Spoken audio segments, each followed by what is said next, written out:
मेरे गुरु महेश्वर शिव को मेरा प्रणाम है। इस कालखंड के प्रथम शिव के शिष्य, हम सबों के परम आदरणीय वरेण्य गुरु भ्राता साहब श्री के चरणों में मेरा प्रणाम है। शक्ति स्वरूपा माँ नीलम आनंद जी के चरणों में मेरा प्रणाम है।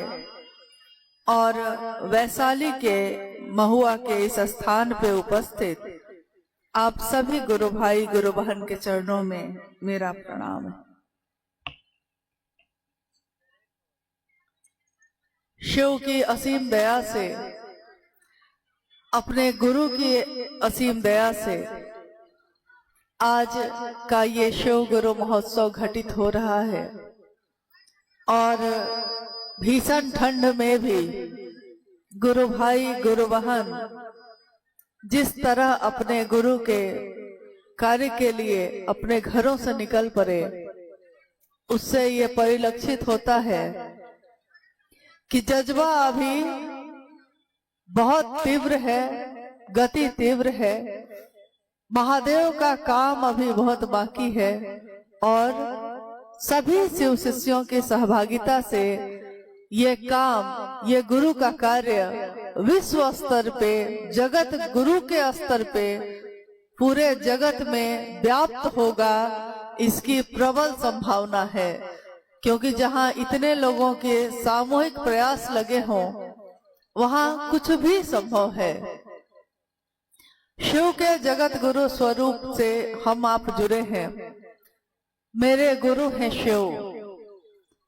भारत भूमि, भारत देश एक ऐसा देश है जहाँ की मिट्टी में भी ऊर्जा है, जहाँ के जल में, जहाँ की अग्नि में, जहाँ की वायु में और जहाँ से आकाश दिखता है, उस आकाश में भी इतनी ऊर्जा है, इतनी ऊर्जा है कि वो पूरी दुनिया को प्रकाशित करता है।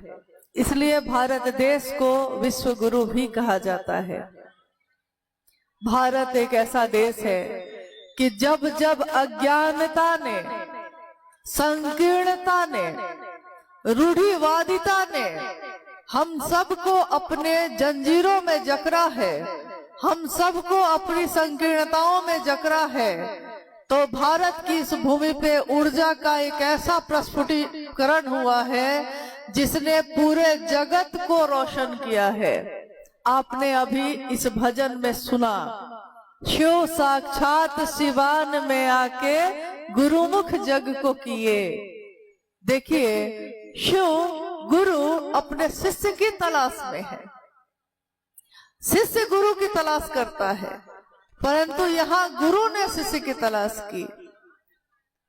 और जिस शिव की पूजा सदियों से होती आई है, जिस शिव की पूजा अर्चना का अविरल प्रवाह भारत भूमि पे होता रहा है, महाकाल के रूप में, महामृत्युंजय के रूप में, महायोगेश्वर के रूप में, आदि योगी के रूप में, आदि गुरु के रूप में, उसी धरती पे, उसी स्थान पे आज जगत के हर कोने में ये गूंज उठ रही है कि शिव मेरे और आपके गुरु हो सकते हैं। कभी हमारे लिए वो भगवान रहे, सिर्फ भगवान शिव, जिनको हम दूर से हाथ जोड़कर बस देखते रहे।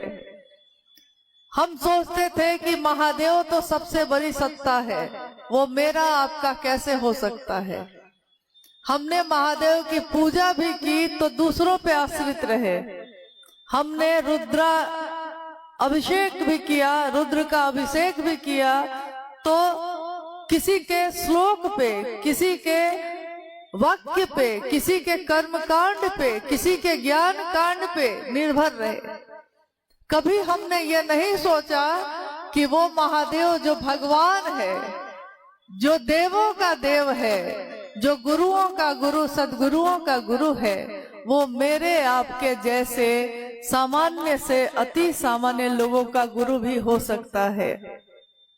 हमने तो आज तक यही जाना था कि हर गुरु पात्रता खोजता है, कोई गुरु हो तो शिष्य बनाने से पहले परीक्षा लेता है। हमने ये नहीं जाना था अपने जीवन में, ये नहीं जाना था कि हम अपने हृदय का भाव अर्पित करेंगे और महादेव जो परम सत्ता है, जो पर ब्रह्म है, जो भगवान है, वो मेरे जैसे इंसान का भी गुरु बन सकता है। ये हमने नहीं जाना था। कोई आए मानव तन में, अगर साहब श्री का अवतरण न होता, उनका जन्म न होता, उनके मुख से हमने शिव की बात न सुनी होती, इन कानों ने श्रवण न किया होता, तो हमारे गुरु कभी भी शिव नहीं हो सकते थे।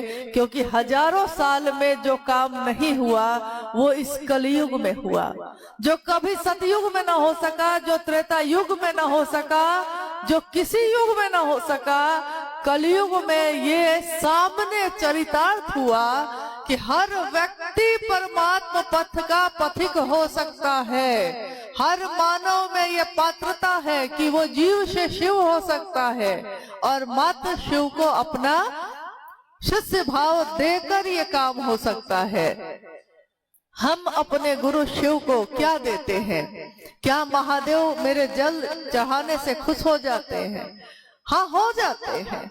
क्या मेरे फल फूल चढ़ाने से होते हैं? हाँ, होते हैं। लेकिन अगर मेरे हाथ खाली हो, जैसे किसी ने कहा कि हे महाबुद्ध मैं आई रीते हाथ, मैं फल और फूल ला न सकी क्योंकि वो तुम्हारे योग्य न होता। मैं कुछ भी लाऊं तुम्हारे लिए वो तुम्हारा ही है, तुम्हारे योग्य न होगा वो। तो जहाँ जो फूल खिला है मैं उस डाली से ही उस फूल को अर्पण करती हूँ तुमको, और अपने हृदय की हुंडी को ही आपके सामने रखती हूँ। मेरे पास और कुछ भी नहीं। अगर हमारे पास होगा भी तो क्या होगा? एक इंसान के पास अगर कोई संपत्ति मिल भी जाए तो क्या मिलेगी? संपत्ति मिले भी तो महल अटारी में ये बात उठी कि कहीं तुम लालच में ना आ जाओ। इसलिए मैंने उन सोने के सिक्कों को ढक दिया मिट्टी से। पत्नी हंसने लगी जोर से। उसने कहा, मिट्टी से मिट्टी को ढक दिया, आपको सोना कैसे दिखा? आपको तो मैं समझती थी कि साधु हो गए आप, और आपको आज भी सोने के सिक्के दिखते हैं।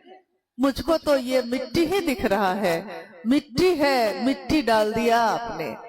तो शिव का शिष्य बनना और शिव का शिष्य होना, दोनों में बहुत अंतर है।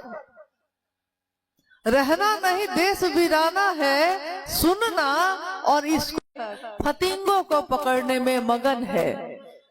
एक फतिंगा खाने से, 2 फतिंगा खाने से उसका पेट भर जाता है, फिर वो छोड़ देता है। परंतु इंसान एक ऐसा जीव है जिसको जितनी चीजें मिल जाए उसकी संतुष्टि कभी नहीं होती। वो और चाहिए कि मानसिकता में ही पूरे जीवन भटकता ही रह जाता है।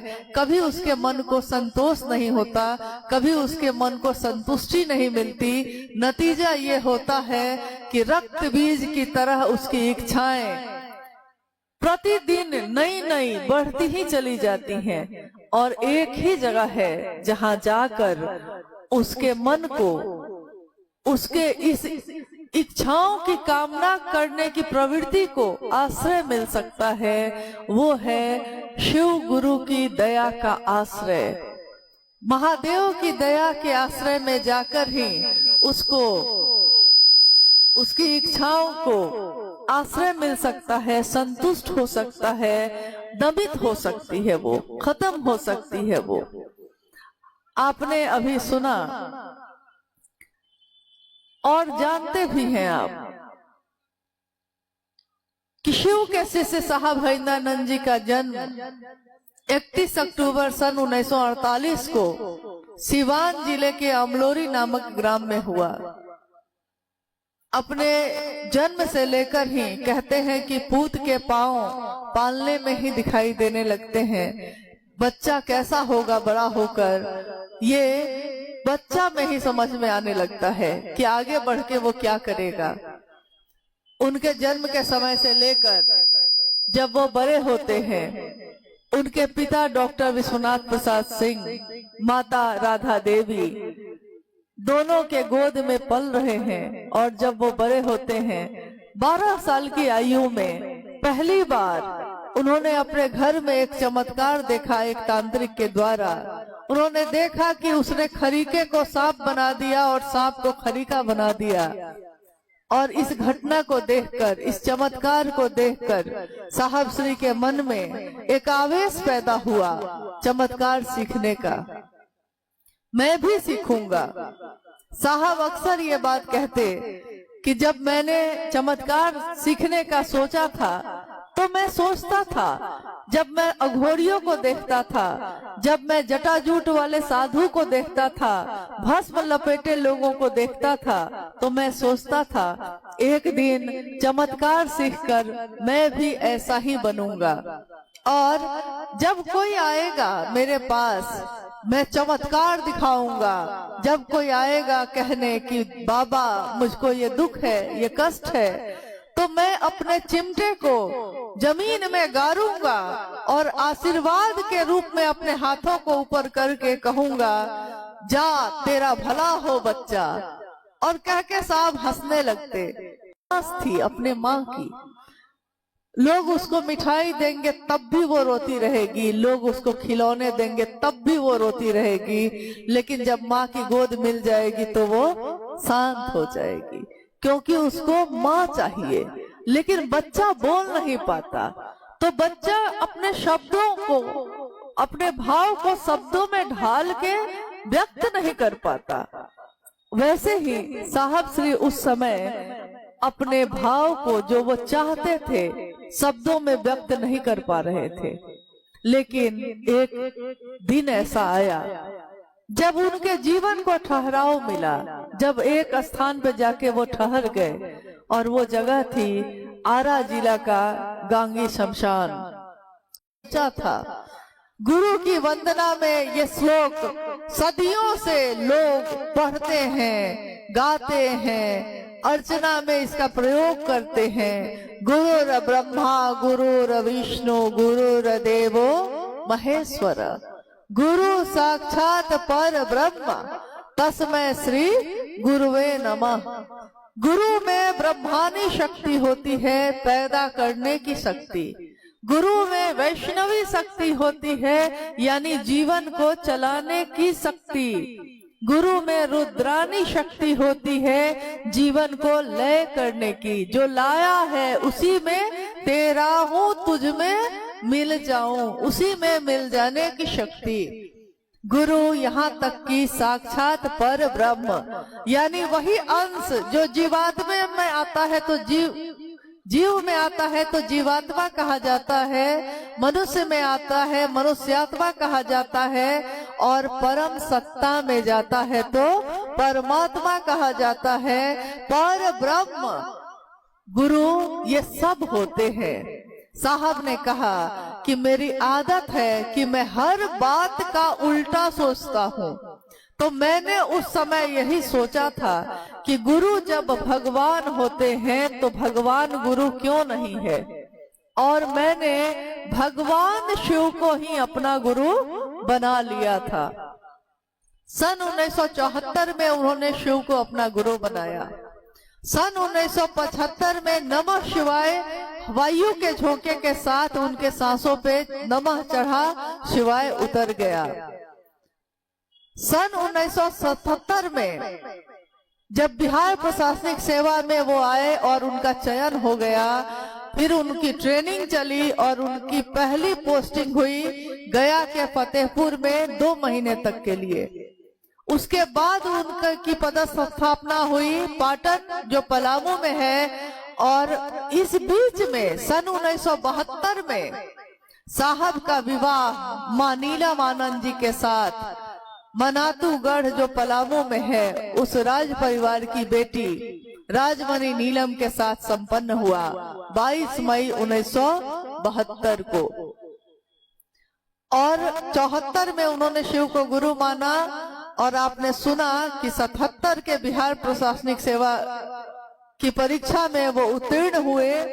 आपको सुन के यह आश्चर्य होगा कि अगर कोई व्यक्ति आध्यात्म के रास्ते पे चला जाता है तो फिर उससे लौकिक काम नहीं हो पाते, और अगर कोई आकंठ डूब जाता है लौकिक कामों में तो फिर उससे अध्यात्म का काम नहीं हो पाता। परंतु शिव के शिष्य साहब हरिनानंद जी ने अपने जीवन से, अपने आचरण से ये दिखाया कि वो लौकिक कामों को भी उसी संतुलन के साथ करते रहे जिस संतुलन के साथ उन्होंने पारलौकिक विधा भी पाई। बड़ी सिद्धियां दे दी जाती हैं, छोटी सिद्धियां सायास पाई जाती हैं, परंतु बड़ी सिद्धियां अनायास दे दी जाती हैं, जो साहब श्री को मिली थी। साहब ने कहा कि एक बार एक घटना है कि उनके कार्यालय के एक पदाधिकारी जिनके घर में साहब को उन्होंने बुलाया, साहब जाते हैं, घर में बैठे हैं, देखते हैं कि पदाधिकारी के पिता जो वृद्ध हो गए हैं अपने बिस्तर पे बैठे हुए हैं और पानी मांग रहे हैं। साहब ने कहा कि उन्होंने अपने बेटे से पानी मांगा, उसने भी अनसुना कर दिया। उन्होंने अपने पोते से पानी मांगा, उसने भी अनसुना कर दिया। और साहब श्री ने कहा कि ये देखकर मेरा हृदय व्यथित हो गया। मैंने कहा कि अरे आज भी ये आपके पिता हैं, इनको पानी क्यों नहीं देते हैं? इस पे उनके पदाधिकारी मित्र नाराज हो गए कि पिता मेरे हैं और आप समझाइएगा कि पानी दूं कि नहीं दूं। यही वाक्य साहब श्री यहाँ लेकर आए। जब उन्होंने शिव को गुरु माना और शिव के शिष्य के लिए लोगों से बात करने लगे तो उन्होंने देखा कि जगत गुरु शिव तो जगत गुरु शिव है, परंतु लोग, जगत के लोग शिष्य नहीं बन रहे। तो उन्होंने कहा, लोगों को याद दिलाने के लिए कहा कि महादेव आज भी गुरु है, शिव आज भी गुरु है।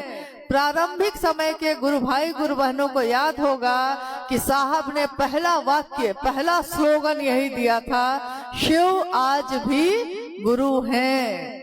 फिर उन्होंने जब वो मधेपुरा में गए तो लोगों से जब बात करनी शुरू की, उन्होंने कहा शिव जन जन के गुरु हैं, एक एक व्यक्ति के गुरु हो सकते हैं। और समय गुजरा, साहब श्री ने कहा आइए भगवान शिव को अपना गुरु बनाते हैं, आइए भगवान शिव का शिष्य बनिए। और यही बड़े बड़े बैनर पे लिखा जाने लगा। साहब ने कहा मैंने बात नहीं बदली, मैंने स्थिति के अनुसार व्यवहार किया। मैं खेती करना चाहता था, परंतु मैंने देखा कि खेत ही नहीं है, लोग ही नहीं है। एक बार की घटना है कि एक हमारे गुरु भाई बीमार पड़ गए, बहुत बीमार हुए। सिल्लीगुड़ी किशनगंज के गुरु भाई हैं, सिल्लीगुड़ी के हॉस्पिटल में वो दिखाने गए। साहब उस समय रांची में रहते थे, तो साहब ने पूछवाया कि भाई फोन करके पूछो कि गुरु भाई का हालचाल, लोग बीमार थे, क्या हाल है।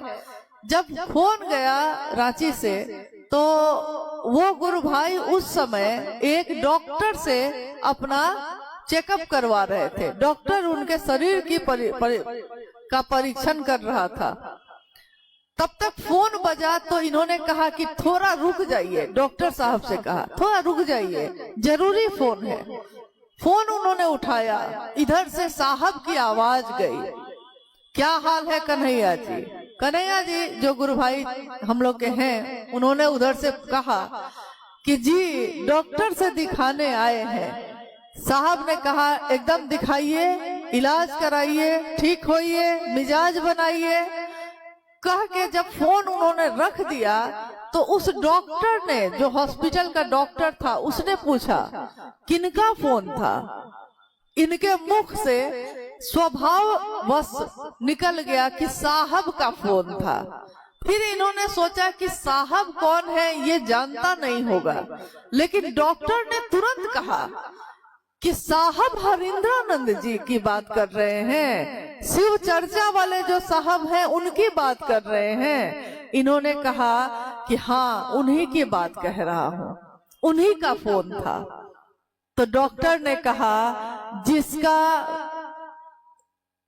जिसकी बीमारी के लिए स्वयं साहब पूछ रहे हो, उसको ठीक होने से कौन रोकेगा। वो जब लौट के आए तो उन्होंने साहब से ये बात कही, तो साहब ने कहा मेरा नाम हो गया लेकिन काम बाकी है अभी। नाम तो हो गया, साहब मतलब कौन? जो शिव चर्चा वाले साहब हैं, जो शिव शिष्यता देने वाले साहब हैं, परंतु साहब का संकल्प पूरा नहीं हुआ। आज भारत भूमि के असंख्य जगहों पे आज भी साहब का संदेश नहीं पहुंचा है, साहब की बात नहीं पहुंची है। हम बिहार में भीड़ इकट्ठा करके ये नहीं सोच सकते कि सारे जगह पे साहब का संदेश पहुंच गया। हमको आपको जिस तरह मसाल जलानी पड़ती है और एक धावक दूसरे धावक तक पहुंचाता है, फिर वो धावक तीसरे तक पहुंचाता है, हम सबको भी साहब श्री का ये संदेश लेकर एक व्यक्ति से दूसरे व्यक्ति तक जाना होगा। सिर्फ हंगामा खड़ा करना साहब का मकसद नहीं, सूरत और सीरत भी बदलनी चाहिए, यही उनका मकसद है। शिव शिष्यता सूरत ही नहीं बदलती है, सीरत भी बदलती है, आचरण भी बदलता है। हम जब शिव की बात करते हैं, हमारे कदम स्वतः शांत हो जाते हैं, हमारा शरीर शांत हो जाता है और इस शरीर में सारी ताकत है।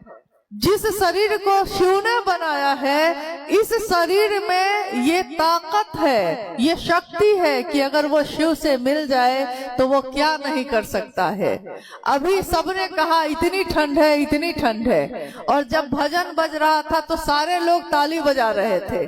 तालियां इतनी बजी कि ठंड भी भाग गया ठंड भी घबरा गया कि इतने लोगों की ताली बज रही हो। देखिए, आपके हाथ में ही वो ताकत थी कि आप इस ठंड को भगा सकते हैं, परंतु हमने हाथ का प्रयोग किया ही नहीं।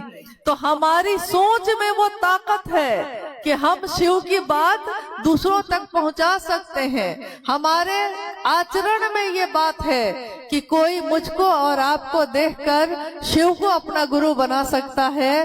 कोई आपको देखता है और कहता है कि अरे बनना ही चाहते हैं तो क्या लोग डॉक्टर बनते हैं, क्या लोग इंजीनियर बनते हैं। अरे बनना है तो शिव बनो, बनो तो शिव। जीना ही है तो शिव जैसा जियो, रहना है तो शिव की तरह रहना सीखो। जैसे शिव रहते हैं, चट्टानों पे बैठे निहंगी शमशानी परम शांत, शांति की प्रतिमूर्ति वो शिव, और माँ भवानी उनकी प्रथम शिष्या। आपने सुना कि शिव आदि गुरु है, तो जब कोई आदि गुरु होगा यानी प्रथम गुरु, जब कोई प्रथम गुरु होगा तो कोई प्रथम शिष्य भी होगा। जब कोई डॉक्टर होगा तो वो पहली बार किसी मरीज को देखेगा, पहली बार वो डॉक्टर होने का फर्ज अदा करेगा, पहली बार वो अपना जो उसका रूप है डॉक्टर का उसको चरितार्थ करेगा जब वो किसी मरीज को देखेगा और उस मरीज का इलाज करके उसको ठीक कर देगा।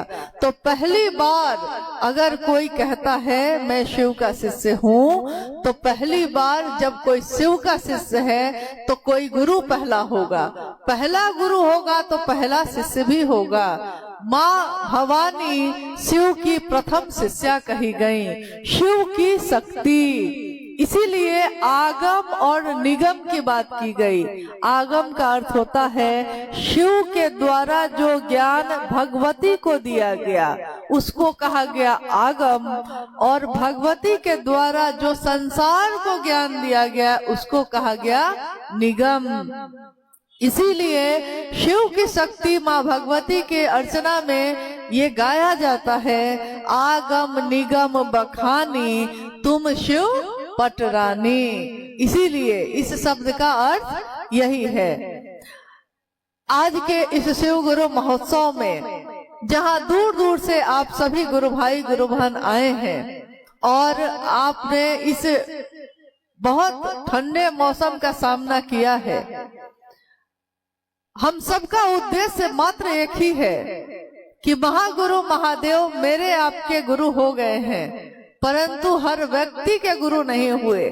हमारे गांव में, हमारे आसपास में भी बहुत जगह पे स्थान अभी खाली है। बहुत सारे लोग ऐसे हैं जिन्होंने शिव को अपना गुरु नहीं माना है और वो हमको और आपको देखकर ही मानेंगे। तो जब भी शिव की बात होती है, शिव भाव से संजात एक सामान्य भावाचरण भी संसार के लिए अनुकरणीय होता है। शिव भाव से संजात का अर्थ होता है भींगा हुआ। शिव का भाव, गुरु का भाव जब भींगता है, शिष्य के भाव में उतरता है, तो उसका एक सामान्य आचरण भी, उसको भी देखकर जगत के लोग सीखते हैं और कहते हैं कि इसके जैसा ही हमको भी बनना है। ये शिव का शिष्य बनकर इतना सुंदर हो गया, इसका आचरण, इसकी बोली इतनी सुंदर हो गई, मुझको भी शिव का शिष्य बनना चाहिए। लोग अपने घर परिवार, बहू बेटी सबके नाम की घोषणा कराते हैं। जब आपको देखते हैं, हमको देखते हैं, कहते हैं कि इतनी सुंदर बात से हम वंचित क्यों रहे। संसार में हमेशा एक जैसा समय नहीं रहता, समय बदलता है, सत्यता बदलती है, हमारी आपकी बदलती है, परंतु शिव की सत्यता नहीं बदलती। आज हमारी सत्यता है कि हमको कंबल अच्छा लग रहा है, ठंड का समय है, 2-3 महीने के बाद हमको पंखा अच्छा लगेगा क्योंकि गर्मी का मौसम आ जाएगा। सत्यता हमारी बदलती ही रहती है। आज जिससे प्रेम है, कल उससे नफरत हो सकती है, कल जिससे नफरत थी उससे आज प्रेम हो सकता है। सत्यता हमारी और आपकी बदलती है। आज जो युवा है, आज जो सुंदर है, कल उसकी सुंदरता बदल सकती है। वो वृद्ध हो जाएगा, चेहरे में झुर्रियां पड़ जाएंगी, शरीर काम नहीं करेगा, सुंदरता बदल जाती है। परंतु एक सत्ता ऐसी है जिसके बारे में हमारे ऋषि मुनियों ने भी कहा कि जिसकी सुंदरता कभी नहीं बदलती, सत्यम शिवम सुंदरम। सत्य शिव है, सुंदर शिव है, उसकी सुंदरता कभी नहीं बदलती। तो हमको और आपको उसका साथ लेना चाहिए जिसका सत्य नहीं बदलता, जिसकी सुंदरता नहीं बदलती। आइए हम सब उस भगवान शिव का साथ लें जिसका साथ मिलने से जीवन की दशा और दिशा दोनों बदल जाती है। मैं नहीं जानता, साहब श्री ने लिखा है अपनी पुस्तक में, और कोरोना काल में लिखा। उन्होंने कहा, मैं नहीं जानता संसार की दशा और दिशा शिव के बगैर कैसी होगी, परंतु यह मैं जानता हूँ कि शिव के साथ मानवता सबल होगी, सुसबल होगी, सुवासित होगी, सुगंधित होगी और हमेशा समानता, सहृदयता, शांति के सुमन खिलाएगी। ये मैं जानता हूँ। आज देखिए, आज हम शिव के शिष्य गुरु भाई और गुरु बहन बने हैं, तो क्या हम में अंतर आया?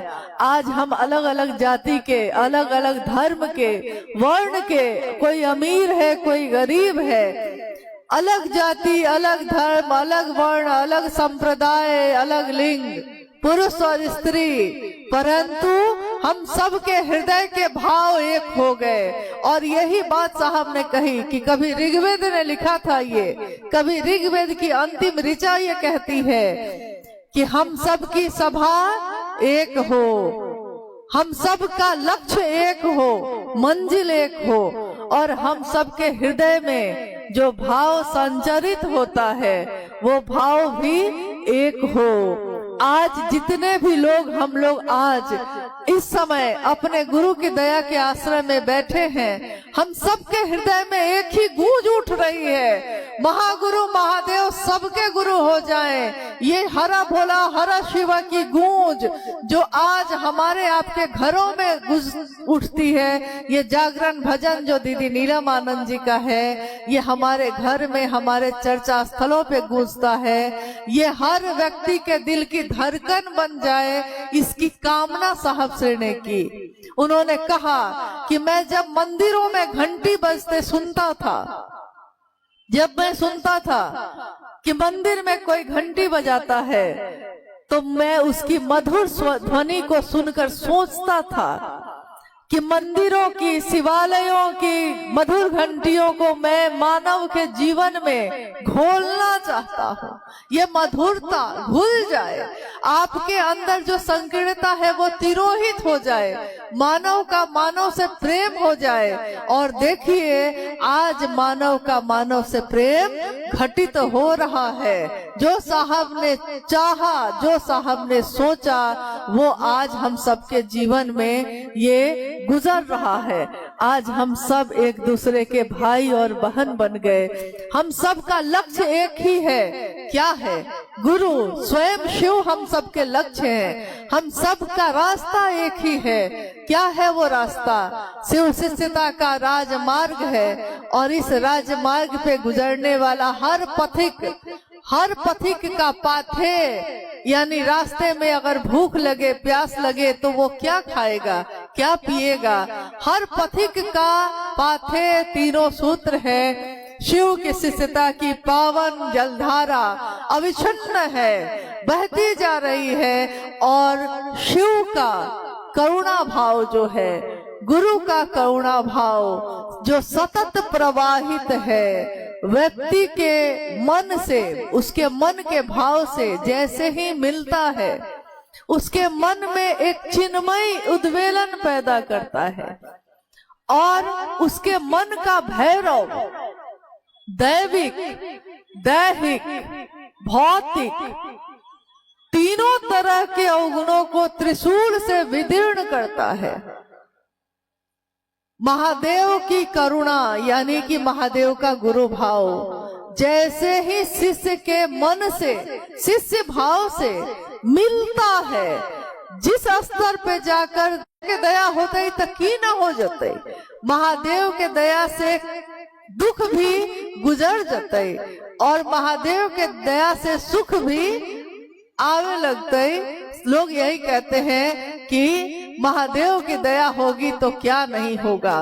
दैविक, इसमें कहा गया दैविक, यानी ऐसे कर्मफल जो मैंने कभी कर्म ऐसे किए होंगे, किसी और जन्म में किए होंगे, परंतु उस जन्म का कर्मफल इस जन्म में भोगना पड़ता है। दैविक यानी जो ऊपर से ही कर्मफल भोगने की व्यवस्था है।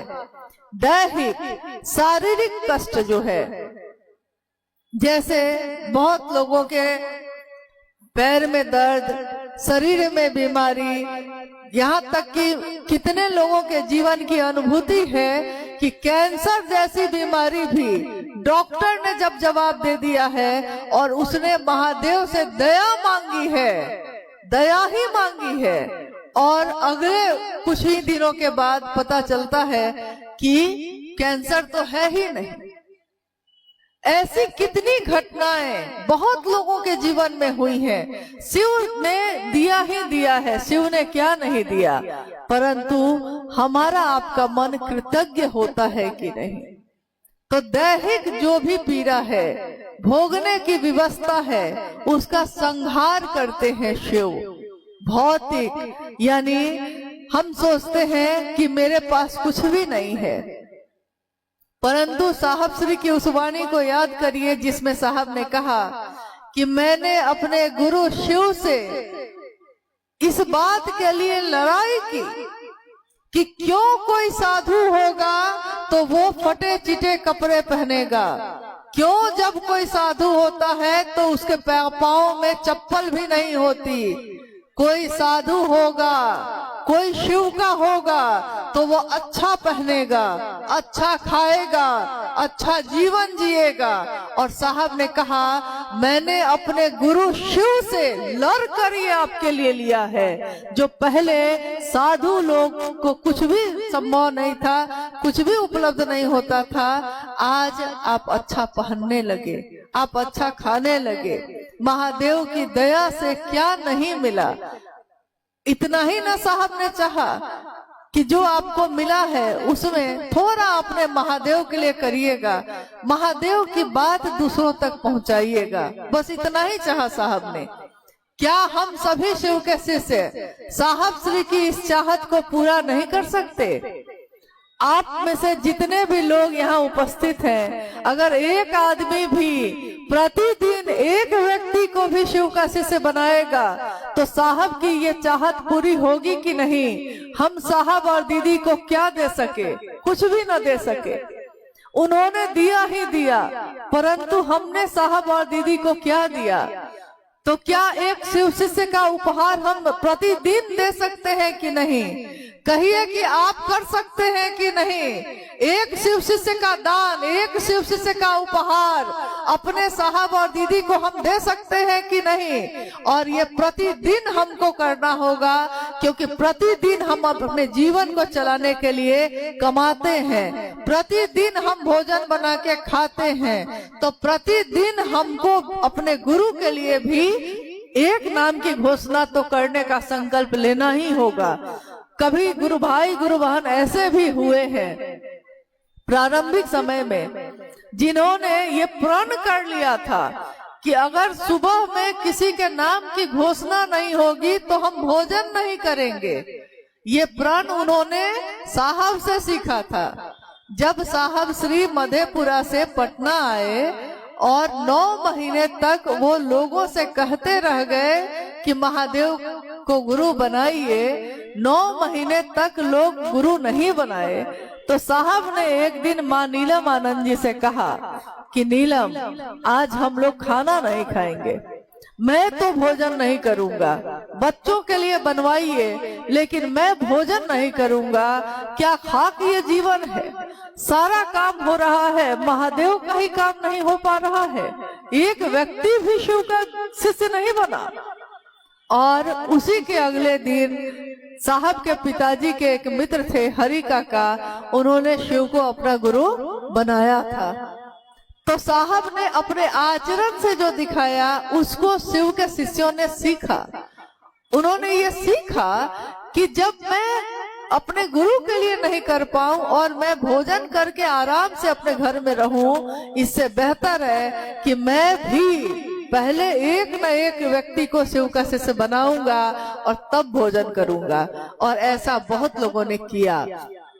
मैं ये नहीं कहती कि आप भूखे रह जाइए, भोजन करके ही करिए, क्योंकि भूखे पेट तो भजन भी नहीं होता है। लेकिन आप भोजन करके तब ही निकलिए, अपने समय को देखकर निकलिए, परंतु कोशिश करिए कि किसी न किसी का जुड़ाव शिव से जरूर करिए। अगर जा नहीं सकते तो फोन के माध्यम से करिए, परंतु जरूर करिए।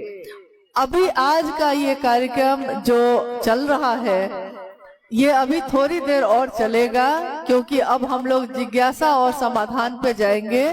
थोड़ी देर चलेगा। आप देख रहे हैं कि मैदान में स्थान का अभाव है और सारे गुरु भाई गुरु बहन हैं, तो हमारे आपके आचरण से किसी को कष्ट नहीं होना चाहिए।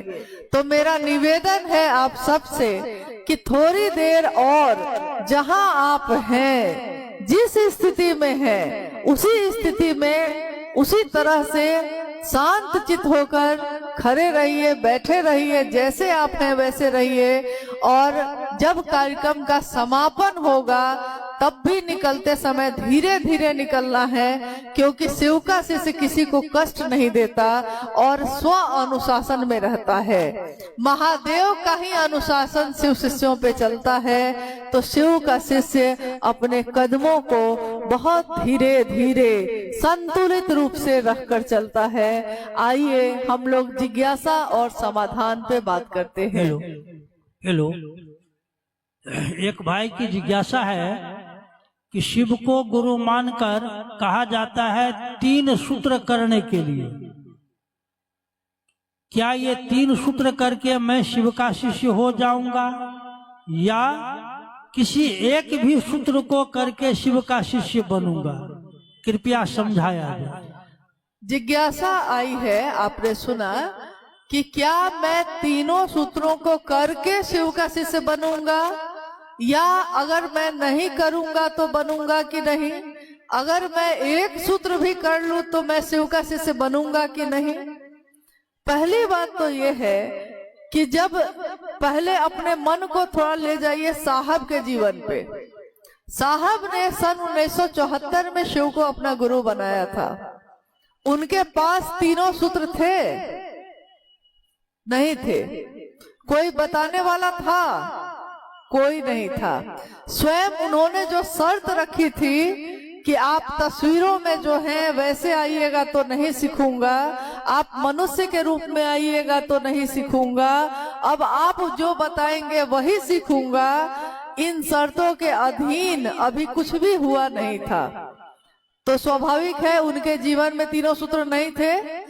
परंतु साहब श्री ने कहा कि अगर तीनों सूत्र नहीं होंगे तब भी आप क्या करेंगे। उन्होंने सिंहेश्वर मंदिर में दया मांगी महादेव से। उन्होंने महादेव से कहा, बुढ़ाऊ इज्जत रखिए। क्यों कहा? क्योंकि उन्होंने देखा कि चारों तरफ लोग खड़े हैं और मुझको अब कोई कर्मकांड नहीं आता। मैंने सारी विधाएं छोड़ दी हैं, तो अब जो कर्मकांड मैं छोड़ चुका हूँ उसका प्रयोग तो करूंगा नहीं। महादेव प्रसाद ग्रहण तो करते हैं, कैसे करते हैं ये मुझको पता नहीं है। तो उन्होंने अपने मन को पूरी तरह से समर्पित कर दिया महादेव पे और कहा, बुढ़ाओ इज्जत रखिए दया के आश्रय में। महादेव से दया मांगना उन्होंने पहला सूत्र बनाया। कहा, महादेव की दया के सिवा यहाँ कुछ भी नहीं है। महादेव की दया ना हो तो कुछ भी संभव नहीं है, और महादेव की दया हो तो कुछ भी हो सकता है। ये आसमान अपनी जगह से हिल सकता है, ये धरती अपनी जगह छोड़ सकती है अगर महादेव की दया हो जाए तो उन्होंने पहला सूत्र बनाया, महादेव से मन ही मन दया मांगना। दूसरा सूत्र जिसमें हम शिव की चर्चा करते हैं, पहला सूत्र जो दया मांगना है, गौर करिएगा, शिष्यानुभूति ये कहती है कि पहला सूत्र स्वस्फूर्त शिष्य भाव के जागरण के लिए है।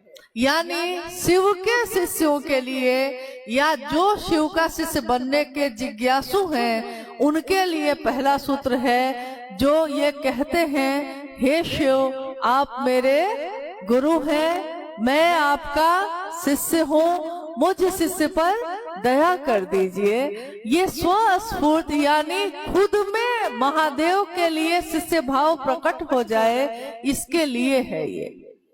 दूसरा सूत्र जिसमें उन्होंने आकाशवाणी में जो बातें हुई साहब किशोरी के साथ 1986 में, सन 1986 में बेगूसराय की धरती पे आकाशवाणी हो रही है। आकाशवाणी उसको कहते हैं जो आपका मन सुनता है। साहब के मन ने सुना। उन्होंने कहा कि कान सुनते हैं परंतु मेरे मन ने सुना, आवाज आ रही है कि तुम जो करते हो दूसरों को करने के लिए नहीं कहते। और उसी आवाज ने गुरु आदेशित कर्म का जहां से जन्म हुआ, उसी आवाज ने कहा कि तुम जो करते हो दूसरों को करने के लिए कहो। साहब शिव स्वयं शिव के शिष्य बने थे और वो दूसरों को शिव का शिष्य बनने के लिए कहते थे, तो उन्होंने अब दूसरों से ये कहना शुरू किया। उन्होंने कहा, महादेव ने मुझको, गुरु का आदेश तो आया लेकिन महादेव ने ये नहीं कहा कि तुम क्या करना क्या नहीं करना, उसने साफ कह दिया कि तुम जो करते हो वही करने के लिए कहना। और मैंने खुद में सोचा कि मैं क्या करता हूँ। तो गुरु आदेशित कर्म हुआ दूसरा सूत्र। लेकिन साहब के जीवन में किसी ने दूसरा सूत्र दिया नहीं था, ये निरूपण ही हुआ उनके द्वारा, यानी प्रारंभ करने वाले वो स्वयं हैं। तो दूसरे सूत्र को उन्होंने कहा कि ध्यान की अनुपम विधा है ये। ध्यान की अनुपम विधा का अर्थ होता है जिस बात पे आपका ध्यान लग जाए। और इसके लिए आज तक लोग तपस्या करते रहे, मंत्र का जप करते रहे, साधना आराधना करते रहे, परंतु शिव के शिष्य जब शिव की बात करते हैं तो बात करते समय भी उनका मन शिव पे ही टिक जाता है। अगर मैं शिव पे ध्यान ना रखूं तो मैं बोल भी ना पाऊं। अगर आपका ध्यान दूसरी चीज पे होगा, शिव पे ना होगा, तो आपके कानों में मेरी आवाज तो जाएगी लेकिन आपके मन में ये बात प्रवेश नहीं करेगी, क्योंकि आपका मन महादेव पे केंद्रित नहीं है। तो शिव की चर्चा करना या सुनना स्वयं और समूह दोनों को शिव भाव से आप्लावित करता है। स्वयं यानी जो बोल रहा है उसका मन भी शिव भाव से भर जाता है, जो सुन रहा है उसका मन भी शिव भाव से भर जाता है, आप्लावित करता है वो। इसीलिए इसको ध्यान की अनुपम विधा कहा गया। दूसरे जगह ध्यान ही नहीं जाता तो कुछ भी नहीं किया हमने, न गृहस्थी छोड़ी, न घर छोड़ा, न अपना काम छोड़ा, परंतु अपना काम करते करते किस तरह महादेव याद आते हैं। साहब अपने कार्यालय से जा रहे हैं कोर्ट, मजिस्ट्रेट हैं वो। रास्ते में साहब ने कहा मैं सोच रहा हूँ कि कोर्ट जाऊंगा तो केस वहाँ सुनना होगा, केस का फिर जजमेंट देना होगा। साहब सोचते हुए जा रहे हैं, अपना काम करने जा रहे हैं, परंतु उसी समय किसी ने उनको रोक दिया और कहा कहिए हरिंद्रानंद जी, महादेव का क्या हाल है। देखिए साहब ने कहा मैं महादेव को याद नहीं कर रहा था उस समय, दूसरे ने याद दिला दिया। और हमारे हाथों में कंगन देखकर कोई और पूछ बैठता है, हम जा रहे थे बाजार कोई और पूछ बैठता है, कहिए शिव चर्चा कैसी चल रही है, महादेव का काम कैसा चल रहा है, हमको याद आ जाते हैं महादेव। तो धरती पे हम चाहे जहां भी जाएं, वहां हमको अगर हम भूल भी जाएं तो दूसरे याद दिला देते हैं। ध्यान की अनुपम विधा है ये। तीसरे सूत्र में कहा गया कि शिष्यता के भावांतरण के लिए ये जो मेरा विचार बना है कि शिव मेरे गुरु हैं, ये मेरा स्वभाव बन जाए, शिष्य भाव बन जाए। तो शिष्यता के भावांतरण के लिए तीसरा सूत्र साहब श्री ने कहा। तीसरे सूत्र में जिसमें हम महादेव को प्रणाम करते हैं, प्रणाम भी हमारा आपका मन करता है। तो जब हम महादेव को प्रणाम करते हैं हमारा मन झुकता है, और जब मन झुकता है शिष्य भाव से भरता है तो महादेव की दया शिष्य भाव पे होगी, शिष्य पर होगी। इसलिए तीनों सूत्रों में से कोई सूत्र ऐसा नहीं है जिसको छोड़ा जा सके। कोई अगर शिव का शिष्य होगा तो चाहे आप उसको 3 सूत्र बताइए या नहीं बताइए, वो करेगा 3 सूत्र ही जो साहब श्री ने किया। और अगर एक सूत्र से काम चल जाता तो साहब तीनों सूत्र नहीं बताते। तीनों सूत्र जरूरी है। जब सिर्फ हम शिव चर्चा करते हैं तो हमारा मन अहंकार से भर जाता है। एक हमारे पुराने गुरु भाई, एक बार जब वो आए तो लोग उनके बारे में कह रहे थे साहब से कि ये हर बात पे बिगड़ रहे हैं, हर बात पे क्रोध में आ रहे हैं। साहब तो साहब हैं, बीमारी समझ गए। उन्होंने पूछा कि उस गुरु भाई से पूछा कि नमः शिवाय से प्रणाम कर रहे हैं आजकल। गुरु भाई ने कहा जी सर कर रहे हैं। साहब ने पूछा कितनी बार कर रहे हैं। उन्होंने कहा कि 24 घंटे में 108 बार माला पे 108 का जप कर रहे हैं। यानी 24 घंटे में एक माला जप के लिए साहब ने कहा। उस गुरु भाई ने सोचा कि अच्छी चीज है तो जितना ज्यादा करेंगे उतना अच्छा होगा। तो उन्होंने साहब से कहा कि जी करे छी 108 बार 108 माला पे करे छी। साहब ने कहा ये आपने क्या किया? अति हर चीज की बुरी होती है। लोग कहते हैं कि दूध पीजिए अच्छी चीज है, बहुत पी लीजिएगा तो पत्थर हो जाता है पेट पे। लोग कहते हैं प्रोटीन खाइए, बहुत खा लीजिएगा किडनी फेल हो जाएगा। यानी अच्छी चीज की भी अति हो जाए, उसका संतुलन बिगड़ जाए तो वो और विनाशकारी होता है, हानिकारक होता है। तो जितना भर साहब ने कहा गुरु की दया गुरु आदेशित अनुसार करने भर से मिलती है। जितना भर साहब श्री ने कहा है उतना ही करना है, न उससे ज्यादा ना उससे कम। इसलिए कि हमारा मन संतुलन में रहे। शिव चर्चा करते करते वक्ता अगर सिर्फ बन गए हम तो हमारा मन अहंकार से भर जाता है, अकड़ से भर जाता है। हमारा अहंकार टूटे, हमको लगे कि महादेव की दया के बिना कोई मेरी बात सुनेगा भी नहीं, तब महादेव की दया मांगना पहला सूत्र, महादेव को प्रणाम करना तीसरा सूत्र। ये दोनों सूत्र दूसरे सूत्र को, पहला सूत्र और तीसरा सूत्र दूसरे सूत्र को संतुलन प्रदान करता है। अगर हम करते रहते हैं तो हमारे मन में अहंकार नहीं होता, मन झुका रहता है। फल से लदा पेड़ जिस तरह झुक जाता है, वैसा ही शिष्य भाव से भरा हुआ शिष्य का मन झुका होता है। वो चाहे महादेव का नंदी हो या महादेव का सांप हो, वो झुकेगा, सबके आगे झुकेगा। आइए एक अंतिम जिज्ञासा।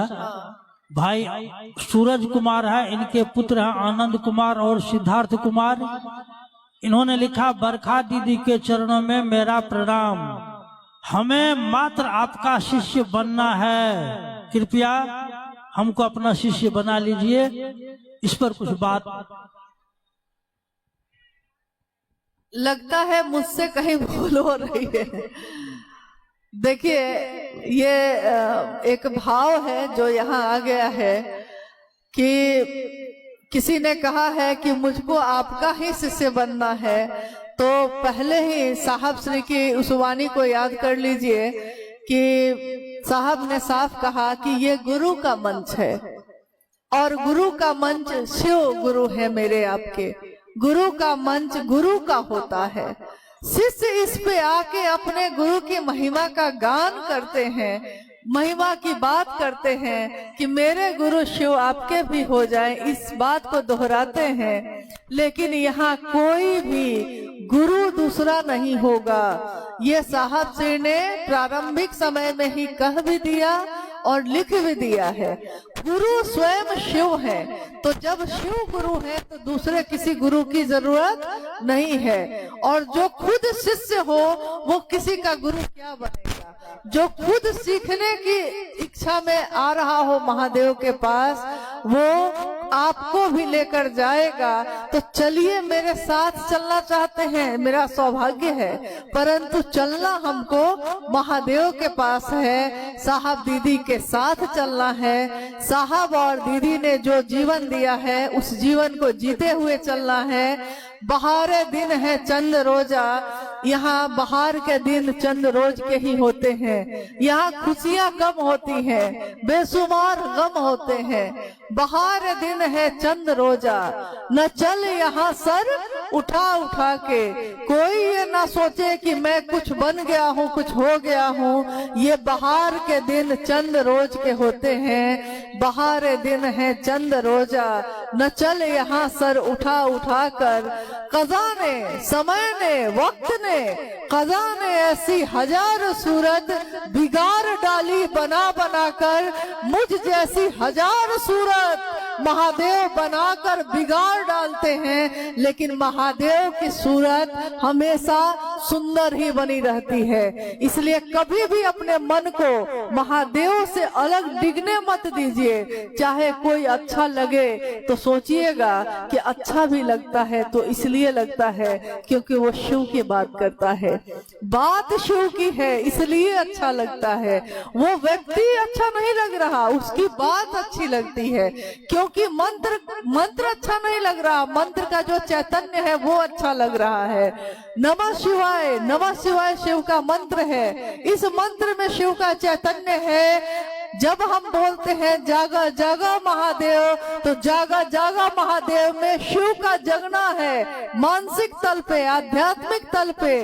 तो इसको महसूस करिए, ये प्रेम है, ये भाव है, महसूस करना है। लेकिन मैं यही हाथ जोड़ के निवेदन करूंगी कि कभी भी अपने लक्ष्य से अपने मन को भटकने मत दीजिए। रास्ते में अच्छे से अच्छे लोग मिलेंगे, परंतु शिव से अच्छा कोई नहीं है। ये साहब और दीदी ने समझाया है, इसलिए मेरा आग्रह है कि शिव ही हमेशा गुरु हैं, गुरु थे, गुरु रहेंगे, दूसरा कोई कभी नहीं हो सकता, और इसकी चेष्टा भी किसी को नहीं करनी चाहिए। आइए आज इस गुरु के मंच पे, क्योंकि ये गुरु का मंच है, इस गुरु मंच पे घोषणा भी आई है, बहुत घोषणा है, बहुत सारी घोषणा आई है। ये सौभाग्य है कि इस गुरु मंच पे बहुत सारे नामों की घोषणा आई है, जिसको पढ़ना संभव नहीं है। इतने कम समय में इतने नाम को पढ़ना संभव नहीं है, इसलिए इन सभी नामों की जो गुरु के मंच पे आए हैं सामूहिक घोषणा की जाती है। आज से, अभी से इन सभी भाई बहनों ने महेश्वर शिव को अपना गुरु बनाया है। इनके नाम की सूचना शिव के अंतरिक्ष साम्राज्य में संप्रेषित की जाए, कृपया दर्ज हो। जागा जागा महादेव। आप सब बहुत शांत चित्त से धीरे धीरे बिल्कुल यहाँ से जाएंगे, कोई किसी को धक्का नहीं देगा। अनुशासन में जाइए, सुरक्षित जाइए। आप